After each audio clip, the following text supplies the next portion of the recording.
G'day guys, how's it going? Welcome back to the Time Bomb channel, and I hope all is good in your part of the world. Review of the Craig Hill Summit card case EDC wallet. On first glance, you might think it's an oversized Zippo lighter or a modern twist on the cigarette case, and you'd probably not be far wrong. And as you can see, it's going to be a guaranteed conversation starter in the pub. The brand had initially labeled this as a business card holder, but clearly recognized it's going to function very well as a payment card and few folded Benjamins holder. You can find them and retail here in the UK somewhere between £50 and £60. I bought this one from the lovely people up at God Shot Studio in Glasgow, and I'll pop a link below if you're interested. Craig Hill are a company out of New York that have a range of products, very stylized, designery. You can easily see how they enjoy bending metals to their designs. Everything from EDC tactiles to knives and fidgety things. So, some key specs on this one as it's going to sit in your pocket. It's 10.2 centimeters by 6.4 by 1.3. So, and again, it weighs in at 130 grams. I'm not sure if the other version, it comes in a stainless steel also, if the stainless steel weighs exactly the same. Let me just zoom in a fraction.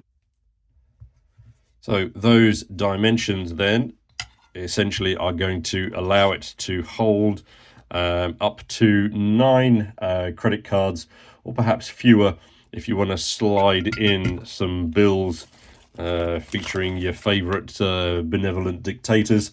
Let me just show you the functionality there. So we'll grab a bunch of cards. How many have I got here? 1, 2, 3, 4, 5, 6. So we'll throw in 6, and then shove in some of those beautiful notes. This obviously, yeah, arcing all the way from Myanmar. So I just slip in the side here. Lovely, nice and easy.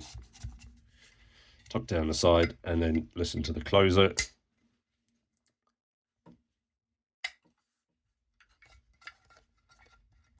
So yes, it's not dissimilar to, as I say, your Zippo cigarette case. But as you can see here, I mean, the access to your cards is really not going to be an issue. I suppose, yeah, depending on the size of the bills of the country that you're in. Yeah, I mean, here in the UK, you might not want to be shoving your £5 notes down the bottom there because it's going to be a bit of a struggle to get them out. But those in Eurolandia, if you've got your €50 notes tucked in there, again, it's just a size shape consideration. It comes with ARFID blocking, and I'm not sure if that ARFID blocking comes through the brass or through something that they've applied or utilized in the lining there. I thought that was the same. I thought that's brass as well. I don't, as I say, I don't know if they've modified it in some way at all to add that ARFID. So again, so let me know your thoughts if you've got any suggestions. The tactile nature of it is absolutely brilliant. And again, that's one of the reasons why I plump for the brass. I think it's just got a slightly warmer feel to it than steel. The fit-in pocket. One thing to remember, of course, is that it's not going to flex at all if you sit on it. So you might want to position it appropriately to avoid any billiard ball issues. I'm thinking also that traveling through international airports is going to guarantee you can guarantee this is going to stretch the minds of the so-called security people. As I mentioned, that stainless steel version before, but I opted for the brass because I think that when it starts getting dinged up and gaining a little patina, it is going to look better. But I mean, you look at the pics of the steel, and personally, I'd really like to have been able to have the two here for you to compare them side by side. The Craig Hill branding at the bottom here, it's almost, again, a little bit too cigarette packety for me. I would have preferred, for example, some kind of designed logo on there. I think it would have just a little nicer.